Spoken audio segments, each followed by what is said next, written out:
Hi everyone. Thank you so much for joining us today for this webinar on recent trends in physician practice and ownership disputes. Before we dive in, I wanted to take a few minutes to briefly introduce our speakers today. So first we have Jeff Clark. Jeff's an experienced healthcare litigator and has represented healthcare and other clients across the country in various matters, including some of the topics that we're going to be covering today. So matters he's worked on include managed care issues, ERISA matters, contract law, covenants not to compete, partnership and redemption disputes, injunctive relief, fraud and other business torts, unfair competition, and internal investigations. Next, we have Brett Barnett. He also focuses on healthcare litigation and represents clients in matters involving the False Claims Act, payer-provider disputes, restrictive covenants, shareholder and partnership disputes, and contract disputes. His clients include, for instance, health systems, hospitals, private equity firms, and others in the healthcare industry. And then finally, we have myself. My name is Cassie Burns. I'm an associate here, and I focus on healthcare litigation as well, and I work on similar matters, including payer disputes, contract disputes, etc. So today we're going to be covering a number of topics in our discussion, including recent developments in non-compete litigation, redemptions and buyouts, structuring considerations, payer disputes, key provisions in operating agreements, and then best practices and considerations in these areas. Now, we're covering a lot of topics in this 1 hour that we have, and each of these could be its own topic, so this is just meant to be an overview. That being said, we are happy to answer any questions that you have throughout the discussion. We're happy to have you write in questions, and we can answer them as they appear. You're also free to contact us, and we can find a time to connect separately after the presentation. So kicking it off with our first topic, Jeff, you have expertise and experience in handling non-compete disputes. Can you give us an overview of the non-compete disputes you see and walk us through some of the key considerations in making sure that these agreements are enforceable? Yeah, absolutely. Thank you, Cassie. In the non-compete disputes, just a couple of general comments before I kind of launch in, and these comments will kind of provide a basis for why I'm trying to discuss what I'm trying to discuss with these slides. I've handled a number of non-compete disputes, both from the side of an entity or individual that's trying to enforce a non-compete, and also from the side of someone who's trying to have a non-compete declared invalid or fighting enforcement of a non-compete.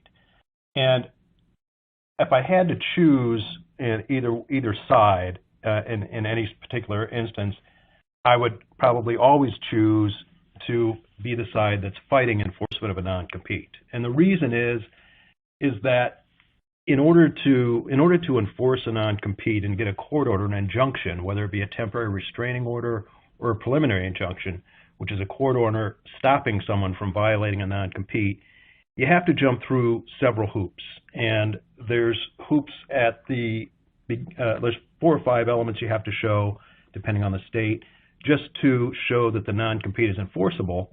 And then on top of that, there's several elements, again, 4 to 5, depending on the state, that you have to show just to establish that an injunction is necessary and the court should issue an injunction. So it gives the judge a lot of discretion, and there's a lot of hurdles that you have to jump through in order to get to that final stage of actually having an injunction granted. So part of what we're focusing on with our discussion on non-competes today is trying to make sure you have all your ducks in a row at the outset so you don't get tripped up on all those several hurdles if you're ever down the road trying to enforce a non-compete.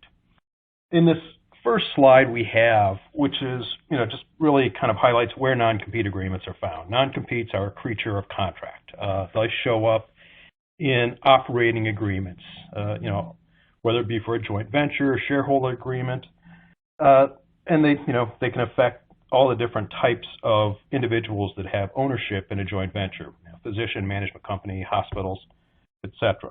They very commonly show up in employment contracts, and also, very common in purchase agreements, where if a buyer purchases a business from someone, they want to make sure that the seller is not going to turn around and compete with them, right after the sale. On the next slide, in terms of considerations for drafting, the first term we have up there is legitimate business interest, and that is courts generally don't like non-competes. It's antithetical to to capitalism in terms of being a restraint on trade. So courts, in order to enforce a non-compete, almost every state says, if you're going to do this, you just can't willy-nilly create a non-compete. You have to have a legitimate business interest that you're trying to protect. Very common legitimate business interests are trade secrets and confidential business information. If you bring someone in as an employee, or if you partner up with someone in a joint venture, if you're giving them access to trade secrets, confidential business information, you're entitled to, that's a legitimate business interest that would justify restraining them from going out and competing with you and thus using the trade secrets. Relationships with referral sources like patients and payors. The classic example is, someone hires a young, a physician, introduces them to patients, introduces them to other physicians who refer patients, and then the non-compete is justified in that circumstance, and it's recognized as a legitimate business interest to stop that person, for at least for a period of time, from going out and kind of taking all of the referral sources you've introduced them to and going out and competing. Specialized training, and also the types of benefits that you would give an employee or a partner are also recognized in different states as a legitimate business interest that would justify the imposition of a non-compete. Part of what I'll talk about in more detail on the slides too, are what you have to do when you're drafting is make sure that they're narrowly tailored. In terms of the reasonableness is the common standard when looking at the restrictions both from a geographic perspective and a temporal perspective. On the next slide, continuing this, part of what we also like to do when drafting is to make sure to kind of think forward and deal with some eventualities that may occur down the road,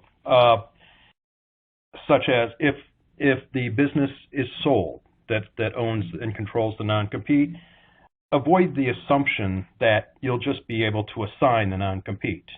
Sometimes it has to be expressly written in the agreement, whether it be shareholder agreement, employment agreement, etc., that the non-compete is actually assignable, and all parties agree that it's assignable to a successor or a purchaser down the road. Also, you want to, if there's going to be certain aspects to the non-compete which is unclear about whether certain activities are permitted, make that clear as well. If there's certain ways they'll be allowed to compete, such as just practice medicine in a certain specialty, you want to state that out. Another thing that kind of goes along with non-competes is also that should be set out is who owns the medical records for patients, and that's something that you want to set out in the front of it. Typically, the business should maintain ownership of medical records, even post-employment or post-partnership breakup. Another consideration for drafting are buyout clauses. Sometimes parties choose to put into an agreement that if in lieu of complying with the non-compete, the person who is bound by the non-compete should be able to buy out of it. Now, Cassie, I think, will mention later that some states actually require that. It's a consideration that you should think about at the outset as to whether or not there is a dollar value that you'd be satisfied with in allowing someone to buy out of a non-compete. But you also have to be careful in putting those in, just because it could impact your ability to get injunctive relief, which we'll talk about down the road a bit. The next slide, mentioned this, restricted activities and non-competes. What is it, the activity restricted, what is it you're trying to stop someone from doing? You always want to link this to your protectable business interest. For example, in a partnership agreement or a joint venture agreement where you have physician members that are owners in some sort of a joint venture, whether it be an ASC or something else, what you don't want to do really is try to restrict them from practicing medicine. You want to restrict them from competing by owning in a competing ASC, a competing entity. But you try to link it to what you're trying to protect. You're trying to protect the joint venture, and just by having an over-restrictive non-compete that would limit the practice of medicine really isn't accomplishing that goal. In terms of geographic scope, there's several considerations here. And just in terms of a war story as to why we try to think about these things when we're drafting them and go through this practice. When I was once on the side of trying to defend a hospital client who was accused of tortiously interfering with a non-compete by hiring away a physician. And so I was trying to have the non-competed issue declared unenforceable. And when I had the key witness for the physician practice on the other side, I questioned them and I said, okay, please tell me, how you came up with this geographic scope. How did you come up with this certain mile radius? And he said, well, we just copied it from, what's a form the attorney had. And that was not a good answer, because what you have to show is you try to come up with a narrowly tailored geographic scope. You try to come up with something that is just built to, again, this goes to how the courts construe these. They look at these with great scrutiny. You try to have it narrowly tailored to what you're trying to protect. And so in different instances, sometimes a geographic scope can vary by the specialty of the physician. A specialist often draws from a wider geographic area than a general practitioner, just because they may be the only one in the region.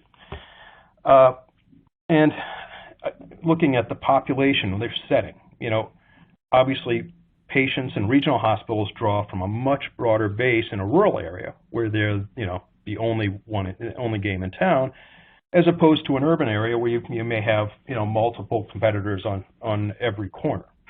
So that's something. The 5,100 miles is kind of a range we've seen and we've experienced both in our personal cases and also in some of our research. And 5 miles or less, sometimes 2 miles or less, we've seen in urban areas. In terms of the temporal duration, how long do you need?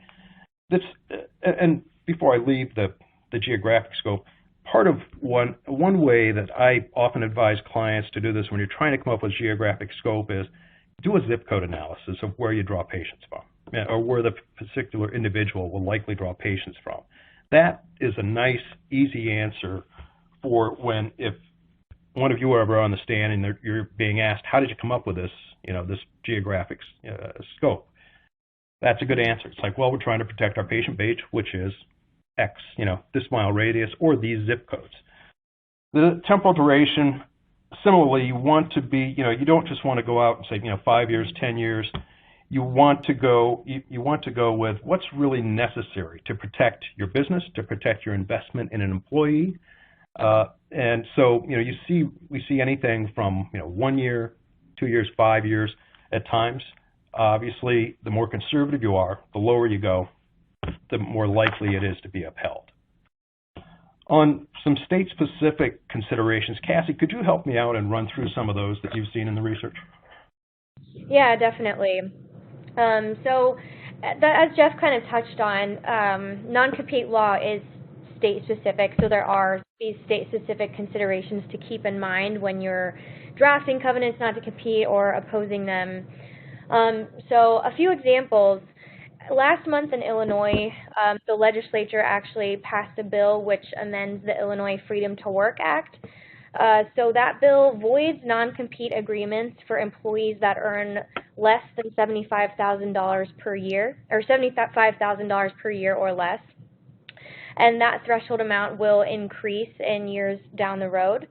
That bill also will make non-competes void unless the employer advises the employee in writing to consult with an attorney prior to signing the non-compete agreement and provides the employee with at least 14 calendar days to review the agreement. Non-competes in Illinois also have to be supported by specific adequate consideration. So in Illinois, that can be met if the employee worked for the employer for 2 years after signing the non-compete agreement, or if there is otherwise adequate consideration, which we've kind of discussed. But in Illinois, that whether consideration is adequate will depend on the circumstances surrounding the conditions of employment.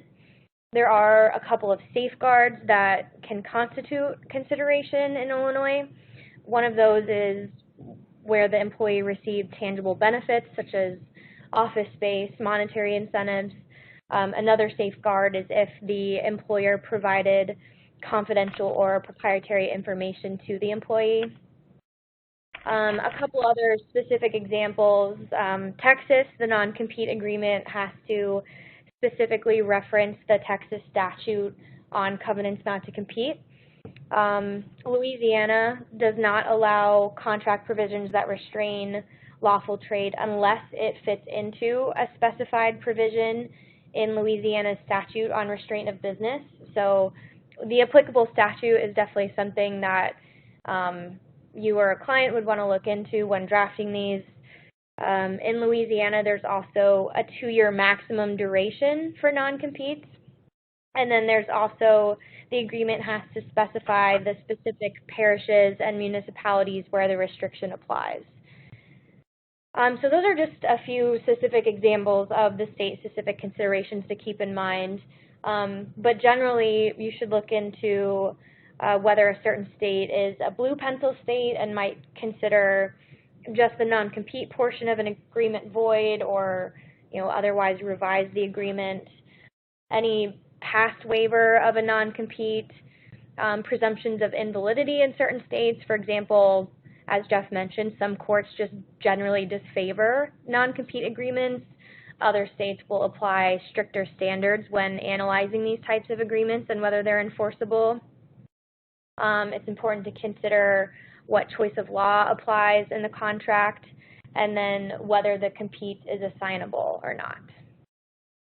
Oh, yeah, that's perfect. Thank you, Cassie. And California is another one that has a comprehensive non-compete statute. It's very anti-non-compete. So it's the point of really going through this is just to let you know that there's no really national law. There's no federal law on non-competes. It's all state specific. So anytime you're inserting and having a non-compete provision in an agreement, you want to check the state laws that are at issue.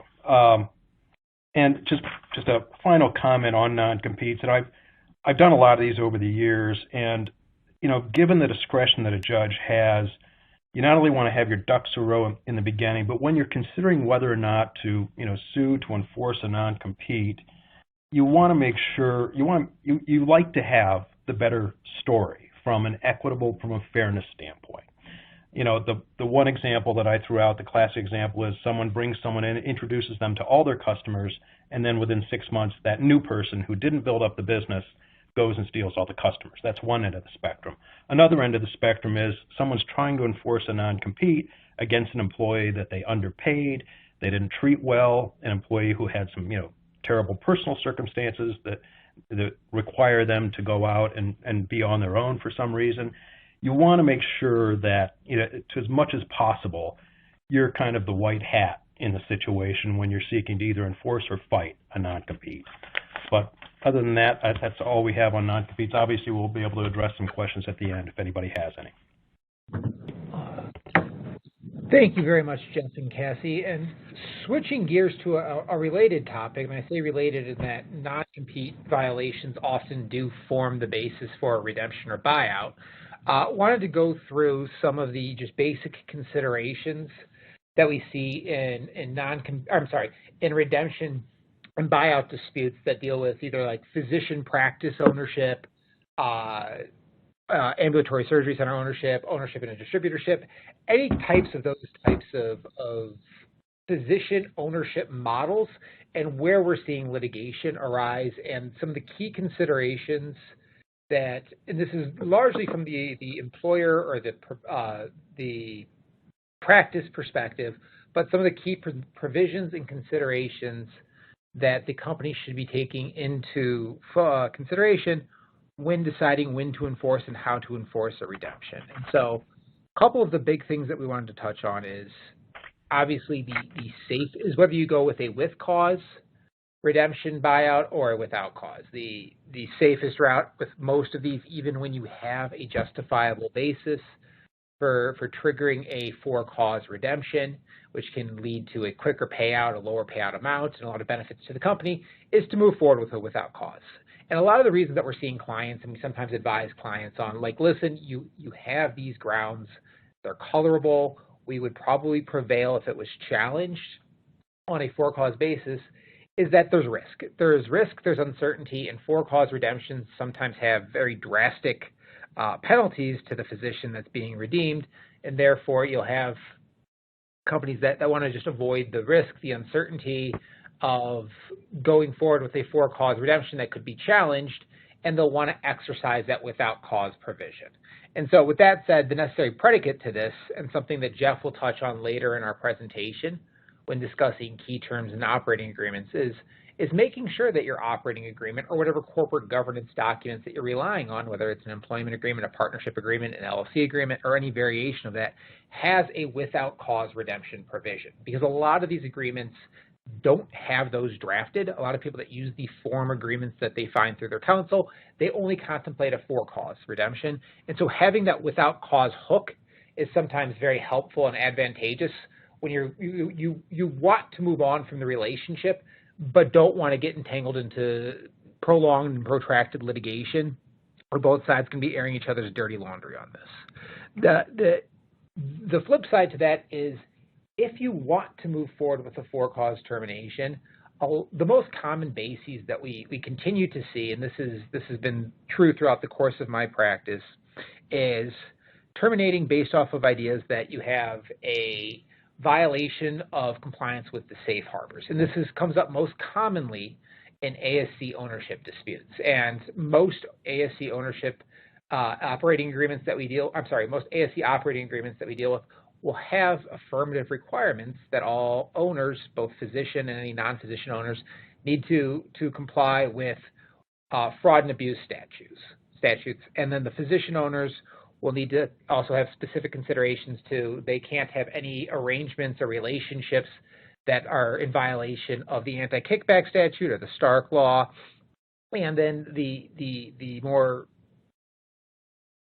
murky areas, the terms I was trying to search for, it's hard to describe where we land with these often, is compliance with the 1/3 requirements under the AKS safe harbors for ASC ownership. And so the 1/3 test, effectively, it's that 1/3 of it's an extension of practice requirement to ensure that the physicians that are owning in the surgery center are actually using the surgery center for their own practice and are not using it as a passive referral source where they can receive funds for referring their patients to other physicians who are then performing the outpatient procedures.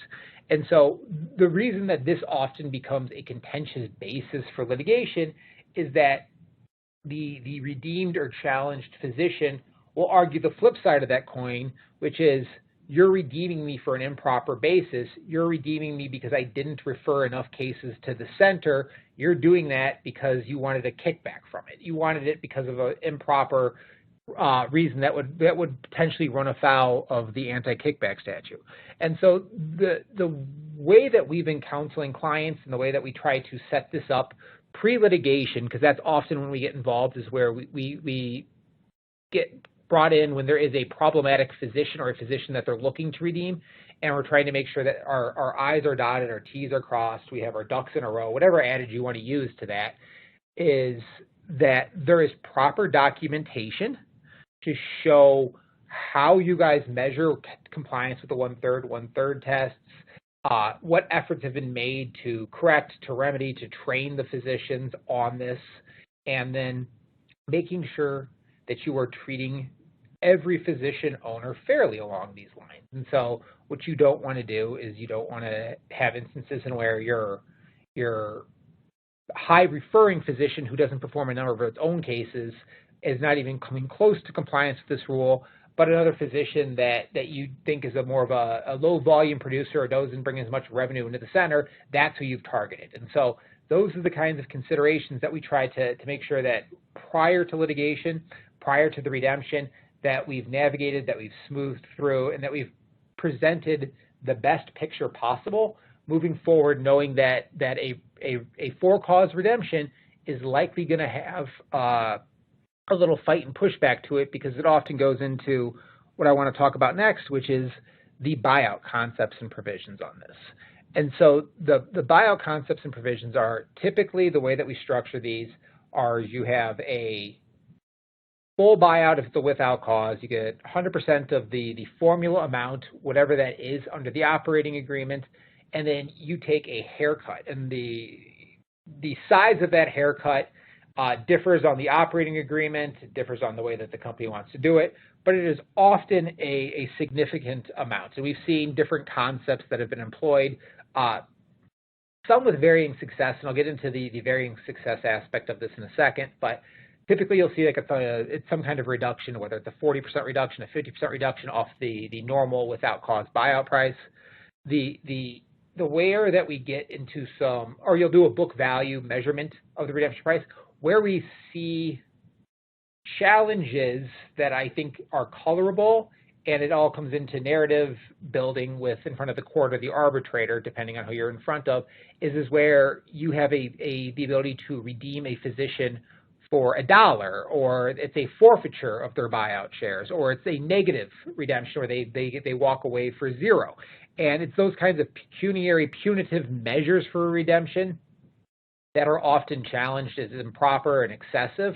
And that's where you get into the structuring and considerations, again, pre-litigation and even prior to redemption, of where you're drafting the operating agreement and you're reviewing it, is how aggressive do we want to be with the physicians that we're targeting?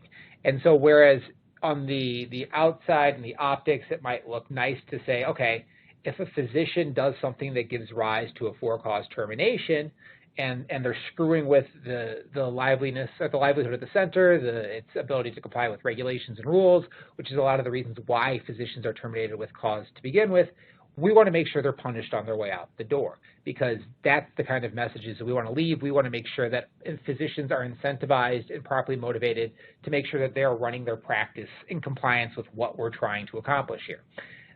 The downside to that is that while it might seem appeasing and it might be a good deterrent for physician impropriety, it's also, there's a chance that it's unenforceable, and that if you go in front of a court, you're going to find a judge that is sympathetic to the physician for having lost his entire investment, for having lost his ability to get any form of buyout whatsoever, and you end up litigating another issue that could have otherwise been resolved had you taken a more moderate approach. And so that's just a consideration that you want to make sure that you are staying abreast of and looking through and talking with your counsel on what kind of considerations and what kinds of considerations courts are taking into effect when evaluating the scope and severity of a buyout provision. Switching topics, wanted to go and touch on structuring considerations. And again, this applies for physician practices, for ambulatory surgery centers, for just other vehicles through which physicians hold ownership interests. And as Cassie alluded to at the outset when she was giving the overview, all of the topics that we're covering today could be their own webinar, hour-long webinars. This was one, though, that we really just wanted to touch on because it's an area that over the past 3 to 4 years, we have seen an increasing number of challenges to, and an increasing number of court cases concerning and involving. And I'll be honest, I understand why that's happening, and that has to do with a lot of outside investment that comes into healthcare, and that's been happening over the past decade or so. But there is a contingency of plaintiff side firms that have gotten very sophisticated at bringing ways to challenge corporate practice of medicine restrictions and regulations, and bringing lawsuits alleging that there's been a violation of the CPOM restrictions. And so taking a step back, in its broadest terms, corporate practice of medicine or CPOM restrictions, in its simplest form, are just that the physician is the individual that provides the medical services. They are the ones that own the medical practice, and non-physicians, whether that's another person or an entity, cannot practice medicine. And so where we're seeing a lot of developing and evolving case law is, what does it mean to practice medicine? And so whereas you have your traditional, more straightforward challenges, and where you have a non-physician individual, which is largely, a lot of the time, a management services company that is a third party that has various investors in it that oversees and works, that runs management services for the practice and is involved in the practice. The more traditional challenges that you're seeing are based off of the non-physician party dictating how much time can be spent with patients, making sure that the provider's schedule is filled up beyond what the physician otherwise feels is appropriate and can handle. That the non-physician practice or entity is recommending certain types of treatment that should be prescribed or followed out or recommended by the physician itself. And so those are your traditional challenges in which we've seen courts grab hold of the idea that, yes, that is a violation of corporate practice of medicine regulations in states X, Y, and Z. Well, Cassie's going to get into how there are different CPOM restrictions that are depending on which state you're involved in. That's typically, you're going to be running across the line where you have a non-physician dictating how the physician can practice medicine. Where we're seeing more challenges in litigation and a developing area of case law that is not uniform in the least is on certain functions that could be considered administrative or non-clinical, that when combined with when accumulated with other factors, go into the area of you are a non-physician is now dictating the practice of medicine. And those are factors such as like the staffing of professional and non-clinical individuals, the equipment that the physician shall use, the prescriptions that they should order from, what third-party vendors they should be using, what hours that they should be open, and those types of things that are typically not considered straightforward practice of medicine obligations, but more go into the overall practice and operation of the medical practice or the surgery center itself. We're seeing challenges to this being brought typically by the physician to say that is invading my ability to practice medicine and my own medical decision making, and therefore it's a violation of CPOM. And the reason that we're seeing the increase in CPOM challenges, in the context in which it typically comes up mostly, is that you will have a physician that will enter into a transaction whereby they sell their non-clinical assets to a third party. The third party creates a management company that provides administrative billing services for the physician practice. The physician maintains the ownership of the PC itself, and then down the road discovers that it doesn't like having somebody else involved in how he or she had traditionally run their practice. It doesn't like having that oversight. And so they bring a CPOM challenge saying that the third party that I entered into this transaction with is improperly invading my ability to practice medicine. The contract that we entered into with the transaction is thereby void because it is illegal on its face, and the transaction should be unwound. And that's the most aggressive of the positions that we have seen taken.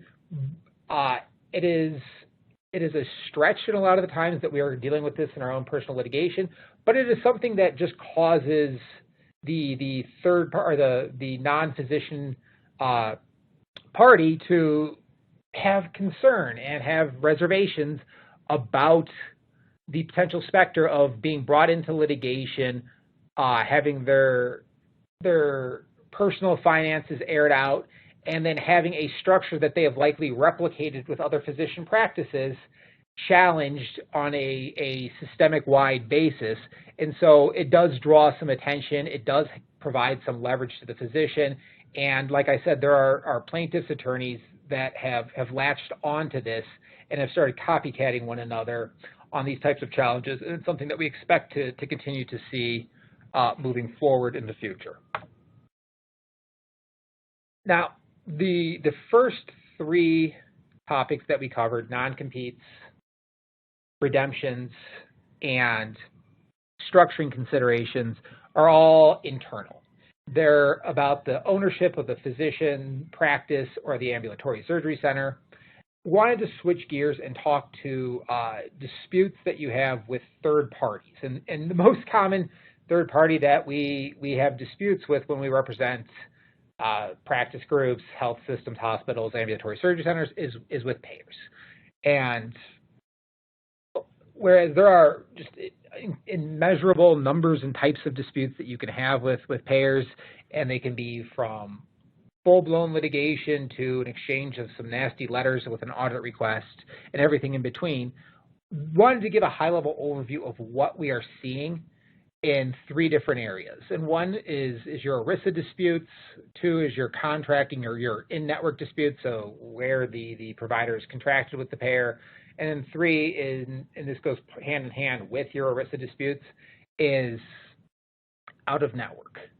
And so, again, giving a high-level overview of ERISA, which is a regulatory area that leaves many practitioners and judges constantly confused by its breadth and scope, particularly when it comes to the application of ERISA to non-ERISA state law claims and ERISA preemption issues. The basic thing that we have, or the basic concepts that we have seen and challenges to ERISA that we have seen over the past 5 to 6 years, and particularly in the Seventh Circuit, are challenges that are being brought by health systems against payors that are contracted with the payer, but are bringing a claim based off of the patient's health plan benefits itself. And so to say that differently is you have an in-network provider that is suing the contracted payer, but not based off the terms of what the contract plan says itself, but they're going around that and they're trying to challenge it by saying, I should have been paid X, Y, or Z, or I should have had X, Y, or Z rights based off the term of this patient's health plan itself. And so when you get into the terms of the patient's health plan itself and what the rights and remedies are under that patient's health plan yourself, you're under ERISA. And that's where you're in federal court and you're litigating an ERISA denial of benefits dispute. It's a 502A1B claim. And so a couple of trends and developments that we've seen over the past couple of years, and this is kind of, it's flipped actually more recently, of where 5 or 6 years ago we were seeing providers really try to latch on to ERISA and try to bring claims under ERISA because of the administrative penalties, the ability to recover attorney's fees, and the administrative sanctions that can come with prevailing on an ERISA claim. I know Jeff has spoken about this on other webinars and conferences we've done, but he knows of a plaintiff's firm contingent in conference of where they were trying that they would give shortcuts and shorthands and tricks and rights and remedies to pleading claims under ERISA, and that we thought we almost saw an outgrowth of those types of webinars to lawyers that were representing providers as to how to bring these claims and how to prevail on them and how to leverage payers to get favorable settlements on this. And so, however, what we've seen over the past year or so is a flip, in which is we are now seeing more payers try to bring claims under ERISA and trying to bring the provider and force the claim to say that a claim that is otherwise brought under state law is preempted by ERISA. And that's because there are several pratfalls, traps for the unwary, regulatory schemes that are complex, that you need to know what you're doing, and you need to have done everything pre-litigation in order to avoid losing out on a case losing out on a risk case at the outset. And so the two ones that we flagged on the PowerPoint are one, assignment of benefits issues, and then two, exhaustion of administrative remedies. And so the former is, again, this is when a claim is being brought under a patient's health benefit plan, so their insurance plan, is we have seen a lot of payers have either adopted or have always had anti-assignment policies. And what that effectively says is, patient, beneficiary of this health plan, you cannot assign your benefits to the provider. You are the only one that can receive these benefits. We will only pay you for claims provided to you and on an out-of-network basis. And when you have a provider that brings a claim where a patient has an underlying anti-assignment policy, it is a easy way for a payer to get out of a case on a motion to dismiss stage or an early motion for summary judgment, which is they just point to the plain contractual language that says the provider did not have standing to prevail on this claim. 99% of the time, the provider doesn't even know that there's an anti-assignment provision in the patient's health benefit plan because the patients don't know what their health benefit plan says, the patients don't have a copy of their own health benefit plans, and the providers themselves have never requested a copy of the patient's health benefit plan prior to filing suit. The second requirement is, or the second potential pitfall, is exhaustion of administrative remedies. ERISA, where it has many benefits if a plaintiff can prevail on a denial of benefits claims, it has a lot of pre-litigation requirements that give defendants potential early outs in litigation. And so, whereas all plans are going to have their own specific requirements, and it's going to be contractually specific as to what you need to do to exhaust your administrative remedies, the general concepts of our general concepts of these arguments are that there's either one, two, or sometimes even three internal levels of appeal that the provider must exhaust and on a particular claim prior to filing suit on an ERISA claim. And these are concepts of where it can be a single person that's reviewing it, needs to go to an appeal review board. Sometimes they even require that it needs to go to an external review. And if the provider doesn't follow that, it is throughout the country, courts have said that your failure to follow your administrative remedies requirements is a basis for dismissing the suit. And so in addition to the procedural requirements, there are often timing considerations that go into this, of where they will say that you have up to 180 days to appeal. You have up to 60 days to file your second level appeal. Again, very specific plan-specific requirements that if they are filed untimely, provide another basis for defendants to dismiss. Turning to the out-of-network disputes, again, there's been an outgrowth or significant increase in the types of out-of-network disputes and amount of cases that we've seen over the past 5 years. Whereas I know that there's a lot more than the 3 bullet points that I've laid out on this slide. The 3 big ones that we continue to see are billing, patient cost share practices, and then billing for outsourced services. Taking those in order, the billing disputes tend to be based off the idea that whereas a provider wants to be paid its usual and customary rate, or what its billed rate is, or some percentage of its usual and customary rate, more and more health plans are implementing provisions in the beneficiary's health benefit plan, which will control on an out-of-network dispute, that says you get paid some percentage of the Medicare rate. And so whereas a decade or so ago, a provider would bill an out-of-network payer and expect to receive its usual and customary, or some percentage of its billed rate, regardless of what it chose for its bill rate to be, those kinds of days have passed. Those types of billing procedure or policies have gone by the wayside, and now claims are being paid at a percentage, and often a small percentage, of what the Medicare rate is. And so it's a way to suppress payment rates and reimbursement rates for providers, and we've seen a lot of litigation arise out of whether this is improper or unfair, or it's not properly paying out-of-network payers or providers for their services. The second area is I refer to as patient cost share practices. It's waivers, discounts of copays, deductibles, coinsurance, treating an out-of-network patient. Inducing an out-of-network patient to receive benefits at an out-of-network provider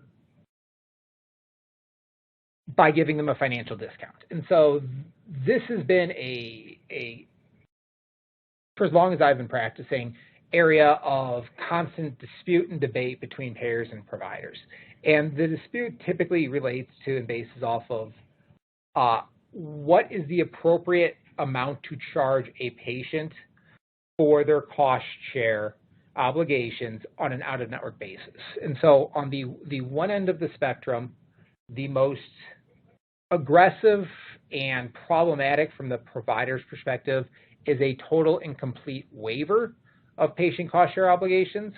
The other flip side of that is following exactly what is in that in that patient's health benefit plan as to what the patient's out-of-network cost share obligations are.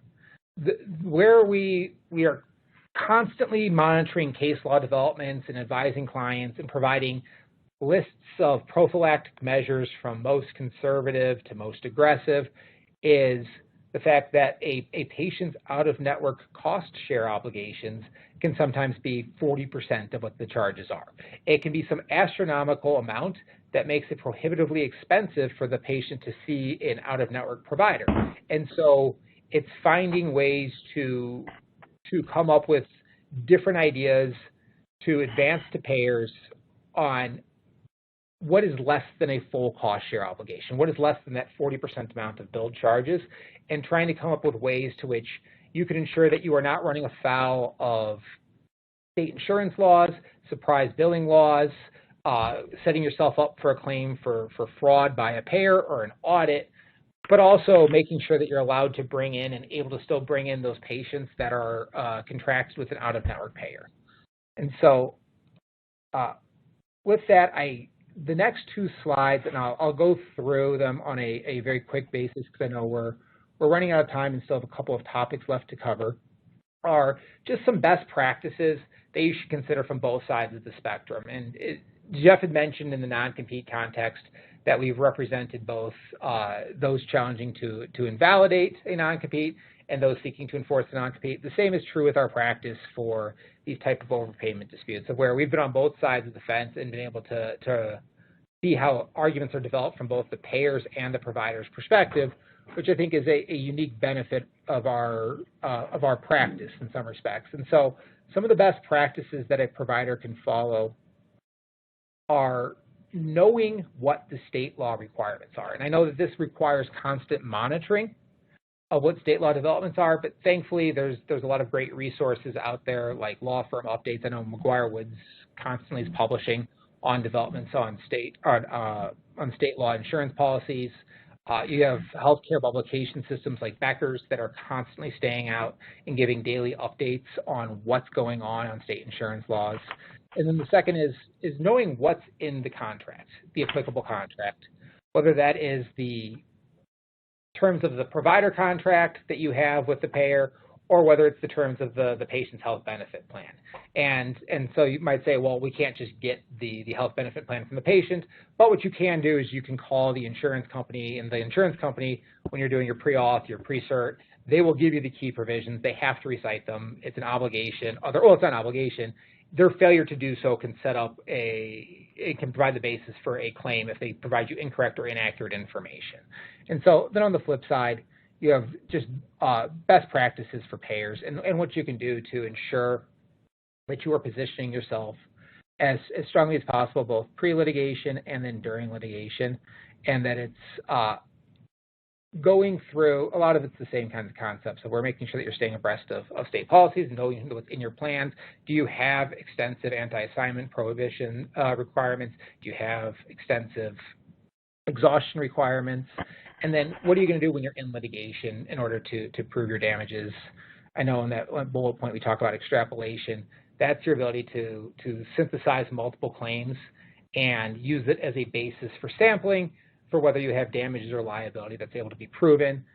We can take any questions that you have on that, or we can have an entire separate webinar on extrapolation, as it is a constantly evolving topic, as the healthcare industry disputes typically involve not just a couple of claims, but as you would imagine, thousands or hundreds of claims, and you can't do a claim-by-claim review, so you need to go into concepts such as extrapolation, and courts are divided sometimes on methods for extrapolating or how to extrapolate and whether it's appropriate for not only establishing liability or damages, but liability itself. And so with that, though, I did want to give some time to turn it back over to Jeff to cover what the key operating agreement provisions are that practices and physicians should be taking consideration of. Yeah, thanks, Brett. Just a couple of points. Again, we're short on time, so I just want to throw this in there. Your operating agreement is, when you get into dispute, it's really the first two types of disputes we're talking about, which are the non-competes and the redemption disputes or any other kind of partnership disputes. Your operating agreement is your playbook for steps that have to be followed in case of those disputes and otherwise. And a lot of times, everybody signs, looks at the operating agreement really hard, has their lawyers review it and signs it, and then you put it on a shelf for later. But it's a good idea every once in a while to dust that off, take a look at it. A couple of the key provisions in there in the bullet points we list is, a common dispute that we have is sometimes what information has to be shared in terms of books and records, mostly with ex-joint venture partners, ex-shareholders, ex-employees. And it's good to, sometimes that's dictated by an LLC Act, a state statute, but other times they leave it up to what you put into the operating agreement. Sometimes a disgruntled former shareholder is looking for, it just kind of wants to go on a fishing expedition of asking for all the minutes of meetings, et cetera, so they can try to find fodder for a lawsuit. So you want to lay out what type of information has to be shared with ex-shareholders or former shareholders. Arbitration is something that I know when I was in law school a million years ago, everybody said, hey, arbitration is going to take over the world. You're not even going to ever be in court anymore. That hasn't happened. The other thing that I think is a bit of a myth is that people often think that arbitration is so much cheaper than litigation. Not necessarily true. It really depends on what the arbitrator allows in terms of discovery and the breadth. Sometimes an arbitration can not only not be as quick as litigation, it's typically quicker, but sometimes it can be spaced out over years in certain disputes. But oftentimes you may spend just as much on arbitration. One of the key benefits, though, of arbitration is that if you don't want your dirty laundry aired in a public forum, in court, if you think you're going to have disputes which could be sensitive from, you don't want in a public forum, a public record of a court filing that states your financials, you don't want something that, gets into a regulatory issue that someone may be contesting, arbitration gives a real benefit from that perspective because it puts it into a private forum that's not accessible as public records. Those are a couple of the key provisions. The rest, we're happy to address in any questions. Brett, I don't know if you want to add anything in terms of practice tips. Yeah, thank you. I know just hammering what Jeff just concluded on, it's knowing what the operating agreement says, other than it's the corporate governance documents, making sure that you're aware of what actually happens if there's a redemption dispute or a buyout challenge to how the formula amount has been calculated, and if there's a dispute, where you're going with it. Is it in court? Is it in litigation? Is there a forum provision where you're going to be litigating somewhere other than you initially would have thought you are? The second part of this, and again, this is something that we've given separate webinars about, and we will be doing so again in the future, is making sure that you have a robust compliance program. It's something going beyond just touching on the OIG's seven considerations for best practices for a compliance plan. It's making sure that it touches on what is specific to your practice or to the entity in which you have a vested ownership interest in. Is it something that is going to be more focused on making sure that you don't have improper referral sources that are potentially going to put you at issue with anti-kickback statute or Stark law? Or is it something that's going to be more vanilla where it's not a consideration or concern? Making sure that you're actually tailoring your compliance program and plan to what your practice reflects is very important. Going hand in hand with that is making sure that, actually for the last 2 points, making sure you have the right people in place and you know what to do when X happens, regardless of what X is. And so as to the right people in the right place, making sure you have a compliance officer or someone that's going to be dealing and fielding your compliance questions, because those are issues that constantly come up. And a lot of the times it's helpful to have somebody that is in-house, that is charged with making sure that the compliance program is constantly being updated, evolved, and being followed through on. The last part of that is know what to do when something happens and be proactive about it. Don't wait for it to happen and then react. So if you get a subpoena from the Department of Justice, what are your immediate next steps? Are you contacting outside counsel immediately? Are you putting out your own internal hold notice immediately? Making sure that you have a policy and procedure that you follow through helps avoid, well, it doesn't eliminate a lot of the consternation that's going to come with it, but it helps avoid the moments of panic of what do we do? It is okay, X has happened, here's how we respond to X, and making sure you have those plans laid out so that you're not wasting that valuable time, which is usually what happens is the quick and immediate response, and getting out in front of something and staying on top of it is how to control the situation, making sure that you're spending that time wisely as opposed to spinning your wheels trying to figure out what you should be doing. With that, I know we had one question that was posed in our individual chat that I thought was just a good question that I wanted to go and cover. And it goes back to the out-of-network structures as a percent of Medicare. Is it typical that we see it at like 100% of Medicare rates? If so, what is the magnitude? It's always a contract-specific issue. And so we'll see different patient summary plan descriptions or health benefit policies will be X percent of Medicare, Y percent of Medicare.